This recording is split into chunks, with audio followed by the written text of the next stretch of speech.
today me and my team member will present on the topic of environmental costs and benefits. Okay, but before that, let me introduce me and my team member.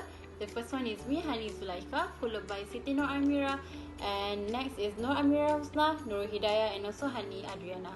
Okay, so for today we'll start with the introduction of the topic, and the second one is environmental cost benefit analysis, followed by advantages and disadvantages, and the fifth one is example of cost benefit analysis, and the last one is conclusion. Okay, the first one is environmental management accounting, or known as EMA. So EMA is the identification, collection, analysis, and the use of two types of information for internal decision making. So we have two. The first one is physical information on the use, flows, rates of energy, waters, and also material. And the second one is monetary information on the environmental related costs, earning, and also saving. So these two types of information will be used by the management for their decision making process, especially for the environmental related impact. Okay, the next one is the definition of environmental cost and environmental benefit. So environmental cost is the cost that an organization incurs to prevent, monitor, and also report environmental impacts, and the cost of failing to comply with the environmental regulation, such as a company can be penalized for compliance failures such as pollution. And for environmental benefits is the benefit enjoyed by the company from action taken to reduce the impact on the environment. Assalamualaikum, my name is Siti Nur binti Karifaizi, and I would like to explain about the categories of environmental costs. So Hansen and Mendoza in 1999 stated that the environmental costs are incurred due to the poor quality control. So therefore, they advocate the use of periodical environmental cost report, that is, each category of costs being expressed as a percentage of sales or operating costs, so that the comparison can be made between the different period or organization. So there are four categories of environmental costs, which is the first one is prevention costs. So prevention cost is the cost of activities undertaken to prevent the production of waste. For example, the cost of recycling products. So the next one would be the detection cost, which is the cost incurred to ensure that the organization comply with regulation and voluntary standards. For example, the cost of testing for contamination. So the third one would be the environmental and internal failure cost, which is the cost incurred from performing activities that have produced contaminants and waste but not yet been discharged to the environment. For example, cost of treating toxic waste. So the last one would be the environmental external failure cost, which is the cost incurred on activities performed after discharging waste into the environment. For example, cost of cleaning up oil spills. So now we'll look into the tiers of environmental costs to further understand the different types of environmental costs. So the first tier would be the conventional cost, which is the cost related direct to raw materials, capital expenditure, as well as other operating and maintenance costs. For example, the cost of training the employee to reduce the environmental accidents. So the next tier would be the hidden cost. This cost is normally hidden in various overhead accounts as well as wages and salaries. For example, monitoring and reporting of environmental activities and emissions, ongoing costs of cleaning up contaminated sites, as well as the cost of searching for environmental responsible supplier. So the third one would be the contingent liabilities, which is the liabilities arise due to the failure of the organization to comply with environmental law, as well as failure to clean up the contaminated sites caused by the organization activities. For example, provision for potential oil spill cleanup. So the fourth tip would be the relationship and image costs, which is these costs are very intangible. That is incurred to reflect the perception of customer, employee, and also community. So for example, lost sales due to the adverse customer reactions to the illegal dumping of coffee ground for a coffee bean making company. So the last thing would be the society cost. This is the cost that the organization impose on others, which is the environment and society. So they are very difficult to recognize and measure, that the specialized environmental expertise might be needed to do so. So for instance, the cost of harming the residents nearby who were affected due to the air pollution released by the organization. So that's all from me. I will proceed to the next presenter. Hi everyone, my name is Nur Amira Husna binti Muhammad Nazri and I will proceed with cost-benefit analysis. So what is actually cost-benefit analysis? A cost-benefit analysis is a systematic process that businesses use to analyze which decision should they make and which decision should they forgo. So the cost-benefit analyst sums the potential rewards expected from a situation or action, then subtracts all the total costs associated with taking that action.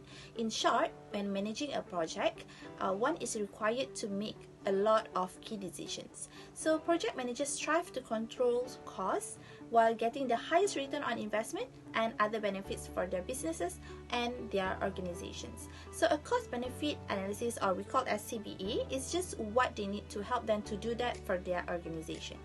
Alright, let's move on to the uses of CBA. So what is the purpose of this analysis? So the first one is to provide economic entities, local governments and governmental groups with an accurate appraisal. Accurate appraisal is crucial actually in managing the costs so that we can avoid any unnecessary costs, and then the management itself need to have a proper planning in order to benefit the company. The second one is to follow the rules set forth by the authorities. By doing this, the company actually can maintain their image and reputation as they are complying with the rules set by the authorities. Alright, the third one is to encourage business to practice environmental stewardship. So basically, this is a good approach for the company itself to protect the environment while doing their business so that there is no pollution that can harm the environment. The last purpose of this analysis is to determine whether the benefits outweigh the costs. Of course, we do not want the costs exceed the benefits, right? So therefore, it is important for the management to have better planning by using this CBA. Okay, now we will discuss the steps in doing the CBA. So the first step is to establish a framework to outline the parameters of analysis so that the management can have the overall view of the analysis.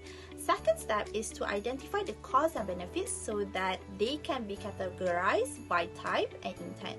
The third step is to calculate the costs and benefits across the assumed life of a project or initiative. Therefore, all possible revenues and costs must be included in the analysis. The fourth step is to compare the costs and benefits using aggregate information. Alright, the last steps would be to analyze results and make an informed final recommendation. That's all from me. I will pass to the next presenter. Thank you. Hi, my name is Nur Hidayah as the fourth presenter, and I will be explaining more on the advantage of environment management system in a business or company. First is better regulatory compliance. Why is it better? Because running an environment management system will help to ensure business environment legal responsibility to be met or to achieve compliance. A comprehensive policy and compliance management system is important to a business because it can help business formulate internal processes which not only help you achieve the necessary accreditation only. That's why environment management system give a better regulatory compliance as it is more easily managed on a day-to-day daily basis. Second is more effective on the use of resources. Yes, of course, in a business, you will have policies and procedures in a place or a department that will help you on managing the waste and resources, right? Because the utilization of resources is important for maintaining productivity of a business. Hence, by using environment management system, the use of resources will work more effectively. For example, environment management system can prevent staff from workloads and burning out, manage projects with better visibility, reducing the risk of oversight, give business a better ROI, ensure resources are not over or underutilized, and lastly, it can avoid problems surfacing or becoming worse. From there, we can actually reduce the cost. Third is marketing. You can highlight your business credential as an environment-aware operations that has made a commitment to continual environment improvement through advertising such as digital, TV or radio. or other way is by initiate research and visualize the result into the annual report to educate consumer or other readers and recommend improvement to your needs. Lastly is finance. When a firm has record of at least earning significant revenue or better still of earning profit, the firm can make a credible promise to pay interest, and so it becomes possible for the firm to be selected by bank or financial institution for investor. You may find it easy to raise investment from bank and other financial institutions which are increasingly keen to see business controlling their environment impact.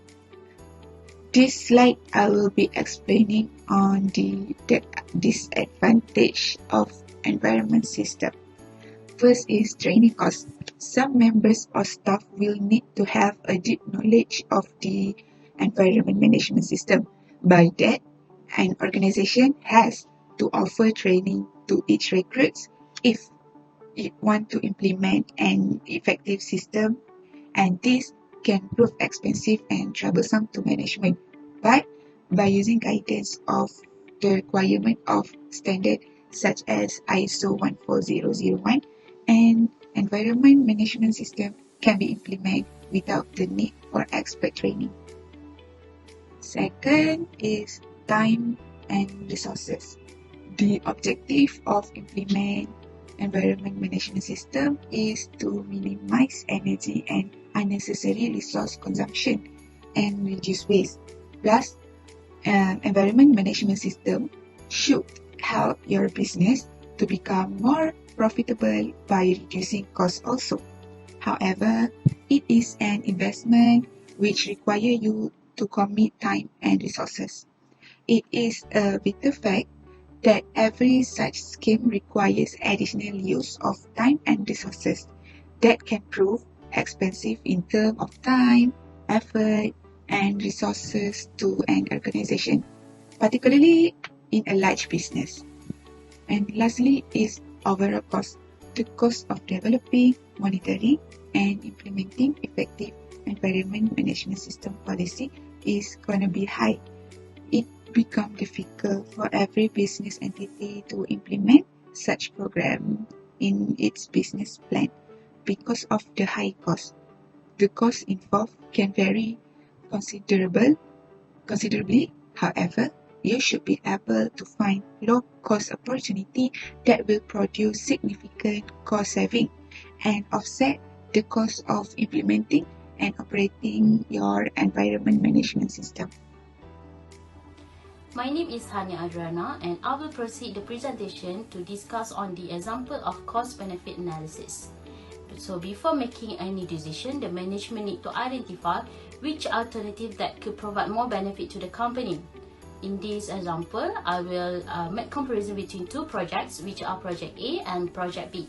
So the total cost of Project A is amounted to RM8,000, while its earning of total benefit is amounted to 12,000. So before how to derive the cost benefit ratio, we have to divide the total benefit and its total cost. So refer to this example, we will get the ratio of 1.5 for Project A, which it is a positive value that indicate it is a good option. However, we need to compare with Project B first before making conclusion. So move on to Project B. The total cost is amounted to 11,000 ringgit Malaysia, while its earning of total benefit is amounted to 20,000 ringgit Malaysia. So the cost benefit ratio of this Project B will be 1.81, which still indicates a positive value. To conclude, the company will not incur any loss if it invests in either one project. However, the company should proceed with Project B since the ratio is higher compared to the Project A, and this shows that the Project B is more feasible. Next, I will explain on the real situations of cost-benefit analysis application in Malaysia.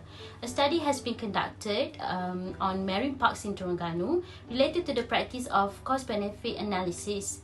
Marine parks have been existed in Malaysia for a long time, but some have been neglected the economic roles that the marine parks play. By using the cost-benefit analysis, we will be able to determine the cost and benefit generated by the marine parks in Terengganu. Through the data collections, it turns out that the marine parks have generated benefit to all its constituents, but in protecting the environment, the marine park faced some problems. Undeniable, one of the benefits that the environment could provide to the economy is related to the tourism. Marine park, for example, could attract tourists through the animals that living at the sites and enable the tourists to feel the natures of wonder. Sometimes, tourists carry out activities that negatively impact the biodiversity. Other than salary costs, the harming activities have to be viewed as part of the operational activity so that the costs incurred to improve or restore the biodiversity can be covered or deducted from the revenue generated by the tourism site. Throughout the analysis, the costs incurred and benefit gained by the marine park will be compared. If it is found that the costs incurred more than the benefit gained, some improvement in terms of the management and system are needed in order to keep the marine park sustainable. So such improvement include the increment of the entrance fee to the visitor of the marine parks. To conclude, it is a good idea to conduct the cost-benefit analysis as an evaluation tools in this matter, since it could help the management to compare alternatives between different scales of alternative as well enable smooth in the decision-making process. As conclusions, during the decision-making process, it is important for the management to take into consideration toward the environment and how it will affect the decision that will be made. Thus, the applications of cost-benefit analysis is the most suitable procedure, since the cost-benefit analysis could provide clear view that could help the management. This could be helpful, especially during the process of deciding whether to proceed with the particular project or not, by analyzing the cost and benefit that can be incurred or gained from the project. That's all from us. Thank you.